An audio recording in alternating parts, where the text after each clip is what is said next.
Dubai ખાતે Manipal university દ્વારા આયોજિત ડિઝાઇનિંગ સિટીઝ ઓફ મીનિંગ કાર્યક્રમમાં સુરત શહેરના મેયર શ્રી ટેક્ષેશભાઈ માવાણીની વિશેષ ઉપસ્થિતિ રહેવા પામી હતી. દુબઈ ખાતે Manipal academy of higher education Dubai કેમ્પસના school of design and architecture દ્વારા designing cities of meaning regeneration resilience and culture વિષય ઉપર એક વિશેષ આંતરરાષ્ટ્રીય કાર્યક્રમનું આયોજન કરવામાં આવ્યું હતું. ત્યારે આ કાર્યક્રમમાં ખાસ આમંત્રણ આપીને સુરત શહેરના મેયર દક્ષેશભાઈ માવાણીને મુખ્ય મહેમાન તરીકે ઉપસ્થિત રહ્યા હતા. તેમની સાથે ભારતના અબુધાબી સ્થિત દૂતાવાસના first secretary doctor Dharamsingh Meena તથા એક્સપો સિટી દુબઈની city adviser senior manager Misha Mittal પણ ગેસ્ટ સ્પીકર તરીકે ઉપસ્થિત રહ્યા હતા. તો આ પ્રસંગે મેયર દક્ષેશભાઈ માવાણીએ વિદ્યાર્થીઓને સંબોધિત કરતા જણાવ્યું કે શહેરોના વિકાસમાં માનવ કેન્દ્રિત અભિગમ, નવીન ટેકનોલોજી અને સંસ્કૃતિનું સંવર્ધન ભવિષ્યના સ્માર્ટ અને સ્વચ્છ અને સમૃદ્ધ શહેરોની રચનામાં અનિવાર્ય છે. તેમણે સુરત શહેર મહાનગરપાલિકાના આધુનિક નગર વિકાસ, સ્માર્ટ ટ્રાન્સપોર્ટ સિસ્ટમ, સ્વચ્છતા અભિયાન, પર્યાવરણલક્ષી પ્રોજેક્ટ તથા લોકોની સહભાગિતાથી બનેલા સુરત શહેરના સફળ વિકાસ મોડેલની વિગતવાર રજૂઆત કરી, જે હાજર તમામ માટે પ્રેરણારૂપ બની હતી. તો આ પ્રસંગે મેયર મણિપાલ યુનિવર્સિટી દુબઈમાં અભ્યાસ કરી રહેલા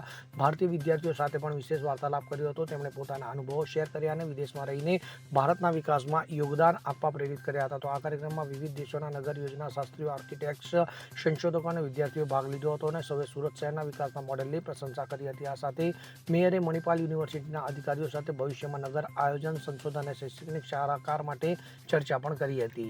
સુનિલ રાંજાવાલા, CN24 ન્યૂઝ, સુરત. હવે જુઓ દેશ દુનિયાની તમામ ખબરો તમારી આંગળીના ટેરવે.